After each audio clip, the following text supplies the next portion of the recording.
مسلم شریف کی حدیث مبارکہ ہے، حضرت انس بن مالک رضی اللہ تعالی عنہ آپ فرماتے ہیں کہ ان امرأۃ کانت فی عقلها شیء، حضور امور سلطنت میں مصروف کار ہیں، لوگ آئے بیٹھے ہیں، دروازے پر ایک پاگل عورت آ گئی۔ حدیث مبارکہ کے الفاظ ہیں کانت فی عقلها شیء، ذہنی طور پر معذور ہے، پاؤں میں جوتا نہیں، بال بکھرے ہوئے ہیں، کپڑوں کا عجیب حال ہے، بات کوئی سننے کے لیے اس کی تیار نہیں، تو دروازے پر آ گئی۔ فقالت، دروازے میں کھڑے ہو کر کہنے لگی، یا رسول اللہ صلی اللہ علیہ وسلم انی لی الیک حاجۃ، حضور مجھے آپ سے کوئی کام ہے۔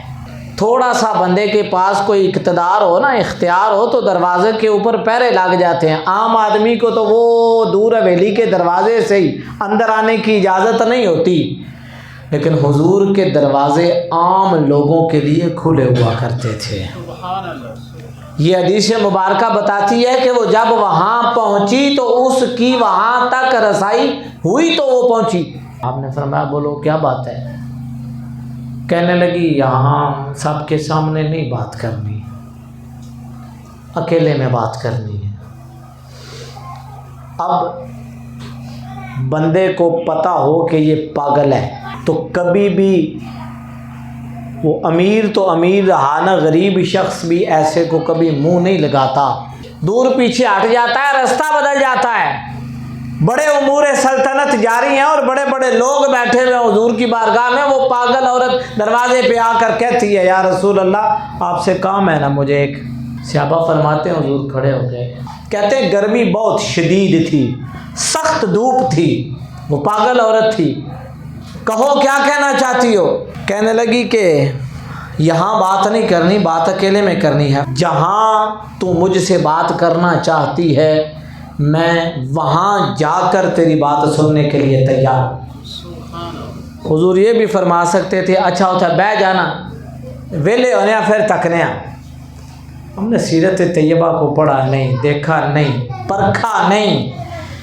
فقالا، حضور نے ارشاد فرمایا جہاں تو چاہتی ہے نا کہ وہاں جا کے میں سکون محسوس کروں گی، اپنی بات کھل کے کہہ سکوں گی، وہاں میں تیرے ساتھ چلنے کے لیے تیار ہوں۔ پاگل بندے کے پاس کوئی سیانی بات تھوڑی ہوتی ہے، اسے کو سمجھ تھوڑی ہوتی ہے کہ میں نے کس ہستی کے دروازے کو آ کے کھٹکھٹایا یا کون کس عہدے کا بندہ میرے ساتھ ہے۔ یہاں تو کوئی چھوٹا موٹا جو ہے نا وہ گریڈ کسی کو مل جائے، کوئی ڈی سی لیول کا بندہ لگ جائے نا تو غریب آدمی تو گاڑی کے قریب بھی نہیں نہ آ سکتا، سکواڑ کے اندر وہ ٹلو ٹلو کرتے آتے ہیں اور ہو جاتے ہیں۔ امام الانبیاء صلی اللہ علیہ وسلم آئے، آپ سے بڑھ کے کائنات میں اس سے بڑا عہدہ تو کوئی نہیں نا۔ حضور تشریف لے گئے، دھوپ کے اندر جا کے کھڑی ہو گئی اور باتیں سنانے شروع کر دی اس نے۔ اب انہوں نے تو اپنے دل کا وہ بوجھ ہلکا کرنا ہوتا ہے نا غریب لوگوں نے، وہ سنانے لگی۔ اب حضور کھڑے ہیں، سخت دھوپ ہے، گرمی، پسینہ۔ اب حضرت عمر رضی اللہ تعالیٰ عنہ انہیں ایک رنگ آتا ہے ایک جاتا ہے، کیسی پاگل عورت ہے، اور حضور نے بھی کمال کیا ہے، اس کی کون سنتا ہے۔ وہاں دھوپ کے اندر کھڑے ہو گئے، نازک بدن ہے، حضور سے زیادہ تو کائنات میں مصروف کوئی نہیں نا، 23 سال کے عرصے میں پوری کائنات کی تقدیر بدلی حضور نے۔ آپ اور میں کوئی زیادہ مصروف نہیں ہیں، ہمارے پاس کوئی آ جائے نا تو ٹائم ہی کو نہیں ہوتا، اور اس طرح کا کوئی آ جائے تو ہم تو ویسے ہی راستہ بدل دیتے ہیں۔ سیرت طیبہ کے یہ دین ویسے ہی نہیں پھیلا، لوگ ویسے ہی نہیں حضور کے قریب ہوئے، خود تھک گئی۔ صحابہ کہتے ہیں کہ جب وہ مکمل تھک گئی، حتی فرغت من حاجتہا، جب وہ اپنی ساری باتیں کر چکی تو خود ہی کہنے لگی اب میں تھک گئی ہوں، باقی باتیں بعد میں کروں گی۔ تو تب حضور علیہ الصلوۃ والسلام وہاں سے واپس آئے تو حضرت عمر رضی اللہ تعالیٰ عنہ عرض کرنے لگے یا رسول اللہ پورے مدینے میں اس پاگل عورت کی سنتا کوئی نہیں جس کے ساتھ آپ گھنٹوں کھڑے رہے۔ میرے کریم نبی صلی اللہ علیہ وسلم نے ارشاد فرمایا کہ جس کی پورے مدینے میں کوئی بھی نہ سنتا ہو میں محمد اس کی سنتا ہوں۔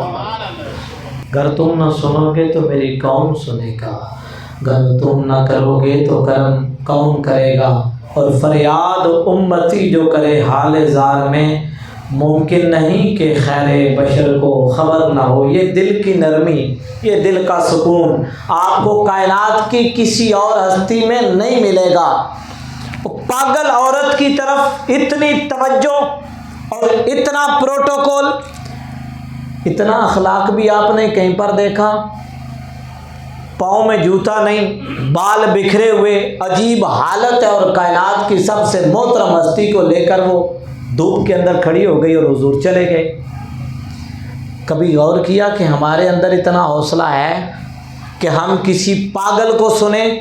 ہم تو کسی غریب سیانے کو سننے کے لیے تیار نہیں کہ اس کے پاس چند نیلے پیلے نوٹ نہیں۔ امور سلطنت کے اندر مصروف کار تھے، اس سے بڑا بھی کوئی کام تھا۔ حضور نے ایک پاگل عورت کے لیے اپنے اہم ترین کام کو چھوڑا اور اس کے ساتھ چل دیے۔ یہ کوئی کہانی نہیں ہے۔ اگر ہم سننا شروع کر دیں نا لوگوں کے غم، تو آدھے پاگل خانے بند ہو جاتے ہیں، آدھے پاگل تندرست ہو جائیں اگر ہم کسی غریب آدمی کی سننا شروع کر دیں، کسی پاگل کی سننا شروع کر دیں۔ ہم نے سیرت طیبہ سے سیکھا کچھ نہیں۔ لوگ اپنے غم اپنے اندر چھپا چھپا کے اپنے آپ کو پاگل کر دیتے ہیں، اس لیے کہ ہمارے مزاج اتنے بگڑ گئے، ہم کسی کی سننے کے لیے تیار نہیں۔ میں نے آغاز میں کہا کسی کی مدد کرنا دور کی بات ہے، کسی کا غم سن لینا یہ بھی بہت بڑی بات ہے، اس کا دل ہلکا ہو جائے گا۔ آپ سن لیں، آپ کا کچھ نہیں جاتا، آپ کا جائے گا کچھ نہیں، اور پتہ نہیں اس کے دل کا بوجھ کتنا ہلکا ہو جائے گا۔ یہ سیرت طیبہ کا ایسا پہلو ہے جو ہماری زندگیوں سے چلا گیا۔ بھائی کے دل کے اندر پتہ نہیں کتنے ارمان ہوتے ہیں کہ بھائی اگر وقت دے تو میں اپنے دل کی بھڑاس نکالوں اپنے بھائی کے سامنے۔ بہنیں پردیس کے اندر اپنے ارمان دل میں لیے زندگی گزار کے چلی جاتی ہیں کہ بھائی کا مزاج تھوڑا سا سیدھا ہو تو میں بھائی سے اپنے دل کی بات کروں۔ چار چار بھائیوں کے ہوتے ہوئے بہنیں پردیس میں اپنے غم چھپا کے زندگیاں گزار کے چلی جاتی ہیں۔ ہم نے سننا چھوڑ دیا، ہمارے اندر سننے کا حوصلہ نہیں رہا، جان بوجھ کر ہم نے اپنے مزاج اتنے سخت کر لیے کہ کوئی اگر سنانے کے لیے آئے تو سنائے بغیر چلا جاتا ہے کہ اس کے پہلے ہی معاملات ایسے ہیں۔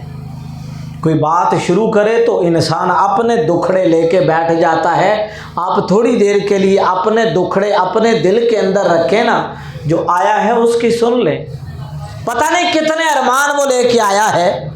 اگر یہ آنسو انسان کے کبھی بہہ جائے نا تو بہت سارے بوجھ ہلکے ہو جاتے ہیں انسان کے۔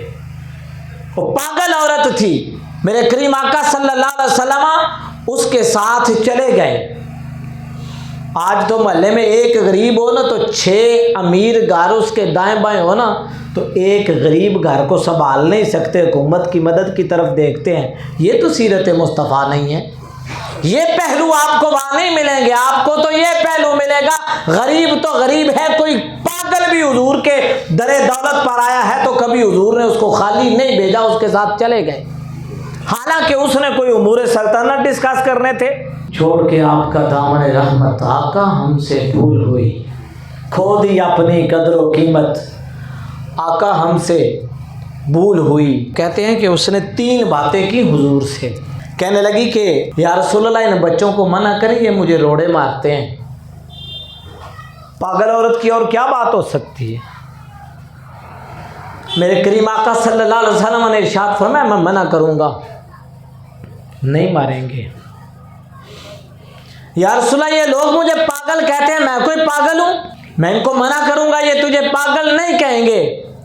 اس نے جو تیسری شکایت کی حضور سے، کہنے لگی یا رسول اللہ میں باتیں کرنا چاہتی ہوں اپنے دل کی، میری سنتا کوئی نہیں، میرے پاس بیٹھتا کوئی نہیں، مجھے دیکھ کے لوگ رستے بدل جاتے ہیں کہ یہ پاگل ہے، میں کوئی پاگل ہوں؟ حالانکہ وہ پاگل تھی، کوئی اس کی بات سنتا نہیں تھا۔ اس کے دل کا بوجھ میرے مصطفیٰ کریم علیہ الصلوۃ والسلام ہلکا کرنے کے لیے چلے گئے، گھنٹوں سنتے رہے اور آپ نے جو جملہ ارشاد فرمایا وہ ہماری زندگیوں کا حصہ بن گیا تو میں سمجھوں گا ہمارا مقصد حل ہو گیا۔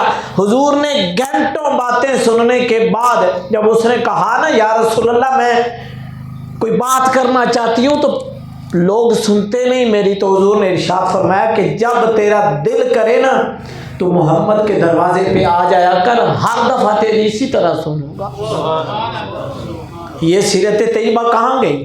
میلاد پاک ہم نے منا لیا، نعرے بھی بڑے مار لیے، لیکن حضور کی زندگی جو ہم نے اپنی عملی زندگی کا حصہ بنانی تھی وہ کہاں گئی؟ کیا ہمارے مزاج نیچے آئے؟ کیا ہم نے عام انسان کو گلے لگانے کا فن سیکھا؟ سیرت مصطفیٰ تو یہ تھی کہ کوئی پاگل بھی حضور کے در دولت پر آیا ہے تو وہ بھی کبھی خالی نہیں گیا۔ بات سننا سیکھیں۔ بوڑھے والدین اپنے دل کی باتیں دل میں لے کر منو مٹی کے نیچے دفن ہو جاتے ہیں۔ اولاد کا مزاج نیچے نہیں آتا، اولاد کے رویے نیچے نہیں آتے کہ وہ اپنے دل کی بات ماں بیٹی کے ساتھ کر جائے یا باپ بیٹے کے ساتھ کر جائے۔ ڈرتے ہیں، والدین ڈرتے ہیں اس کا مزاج بگڑ جائے گا، بیٹا ہے بگڑ جائے گا، بیٹی ہے بگڑ جائے گی۔ بیٹا رات کے 12 بجے بھی بیٹھ کر اپنے دوست کو میسج کر رہا ہوتا ہے کہ اگر آدھی راتی لوڑ پئی تو میسج کر کے تکی۔ ساتھ کمرے میں بوڑھا باپ پانی کا گلاس مانگے تو سنی انسنی کر دیتا ہے۔ والدین کبھی انسان اپنی اولاد کے کامیابیوں میں ناراض نہیں ہوتے، خوش ہوتے ہیں۔ تو نے زندگی کا جو کام کرنا ہے تو کر، صرف ایک مرتبہ جا کے نا ابے کو بتا کے تو آ، صرف تو مشورہ کر، اس کا دل اتنا بڑا ہو جائے گا۔ تو نے پراڈو لینی ہے نا تو اپنی مرضی سے لے لے، لیکن صرف اپنے باپ کو اتنا بتا دے ابا جی میں گاڑی تبدیل کرنا چاہتا ہوں، وہ منع نہیں کریں گے، لیکن تیرے پوچھنے سے ان کے دل کا بوجھ کتنا ہلکا ہو جائے گا اس کا تو اندازہ نہیں کر سکتا۔ ماں سے کبھی مشورہ تو کر کے دیکھ، منع نہیں کرتے وہ، صرف جب وہ دیکھتے ہیں نا کہ ہماری گرفت ہماری اولاد پر کمزور ہو گئی ہے، ہماری اولاد ہم سے مشورہ نہیں کرتی، بات نہیں کرتی، اپنی مرضی کرتی ہے، وہ روکتے نہیں ہیں۔ کبھی جا کے ان کے لوگوں کے پاس بیٹھا تو کر، کبھی بھائی کے پاس بیٹھا ہے، کبھی بہن کے پاس بیٹھ کر بات کی اس سے، کیسی زندگی گزر رہی ہے تیری؟ غم سننا سیکھیں، ہم نے غم بتانا سیکھا ہے بس۔ جو آیا کسی نے حال پوچھا تو اپنے غم کھول کے بیٹھ گئے ہم۔ ہو سکتا ہے وہ بیچارہ کتنے غموں کے پہاڑ لے کر آیا تھا کہ میں جا کے اپنی سناؤں گا، آپ نے کو پہلا جملہ ہی ایسا بول دیا کہ اس نے کہا میں نے یہاں کیا سنانی ہے، یہ تو بیچارہ اپنے دکھڑے لے کے بیٹھا ہوا ہے۔ حضور کی سیرت طیبہ سے یہ بات سیکھ کر جائیں، لوگوں کے پاس بیٹھیں، گھر والوں کے پاس بیٹھیں، بہن بھائیوں کے پاس بیٹھیں، والدین کے پاس بیٹھیں، معاشرے میں بیٹھیں، محلے والوں کے پاس بیٹھیں، دوستوں کے پاس بیٹھیں، پاگلوں کے پاس بھی بیٹھ جائیں۔ میرے کریم آقا صلی اللہ علیہ وسلم کے در دولت پہ آنے والا پاگل بھی کبھی خالی نہیں گیا۔ حضور سن لیا کرتے تھے، ان پہلوؤں کو اپنی زندگی کا حصہ بنائے کہ محمد سے وفا، تو نے تو ہم تیرے ہیں، یہ یہاں چیز ہے کہ لوح و قلم تیرے ہیں۔ وآخر دعوانا الحمدللہ۔